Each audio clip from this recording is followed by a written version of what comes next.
కూడా మేము డిమాండ్ చేస్తా ఉన్నాం అధ్యక్ష.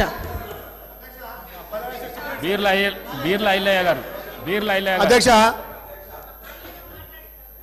ఒక్క నిమిషం అధ్యక్ష, ఇదే ఆదిగుట్ట అభివృద్ధి పేరు మీద 500 మంది పొట్టను కొట్టినటువంటి వీళ్ళు ఇలా మహిళల గురించి కానీ ఆటో కార్మికుల గురించి మాట్లాడడం విడ్డూరంగా ఉంది. అభివృద్ధి పేరు మీద 500 మంది అయితే అందులో 15 మంది కుటుంబాలు చనిపోయిన అధ్యక్ష. ఇవాళ 3 సంవత్సరాల నుంచి కనీసం ఉపాధి లేక రోడ్ల మీద అడుగుతుంటారు అధ్యక్ష. అదే గౌరవ మా ఇప్పుడున్నటువంటి మంత్రివర్యులు ప్రతిపక్షంలో ఆటో కార్మికులకు లేవనెత్తితే అప్పుడున్నటువంటి ప్రభుత్వం స్పందించలేదు. మళ్ళీ ఇవాళ మా గౌరవ ముఖ్యమంత్రి కానీ మా మంత్రి కోమటిరెడ్డి వెంకటరెడ్డి గారి ఆధ్వర్యంలో రేపు 11వ తారీఖున మన ప్రభుత్వం కొండపైకి ఆటోలు అనుమతించింది అధ్యక్ష. ఇవాళ 1000 కోట్లతోటి కొండ అభివృద్ధి చేసింది అధ్యక్ష. ఇవాళ గౌరవ మంత్రి కొండ సురేఖ గారి చొరవతోటి పైన డార్మెంట్ రాళ్ళు అదేవిధంగా వచ్చే భక్తులకు ఇవాళ మన ప్రభుత్వం వసతి కల్పిస్తుంది అధ్యక్ష. మరి ఇన్ని 1000 కోట్ల అభివృద్ధి అని మొత్తం దండుకున్నారు. అక్కడ ఒక వైట్గా పెట్టి వీళ్ళు అడ్డాగా చేసి ఉన్న నిధులను 50% దోచుకున్నారు అధ్యక్ష.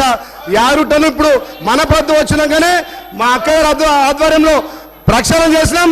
ఇలా వచ్చే పంతులు అక్కడ ఉన్నటువంటి పంతులకు కూడా ఏ రకంగా సౌకర్యాలు అధ్యక్ష. నిజంగా పేరుకే యారుటను అడ్డాగా మార్చుకొని వైటీఆ ద్వారా 50% నిధులు కల్వకుంట్ల కవితకు ఇవాళ ఇక్కడ ఉన్నటువంటి జగదీష్ రెడ్డికి పోయినా తప్ప ఎవరికి పోరు అధ్యక్ష.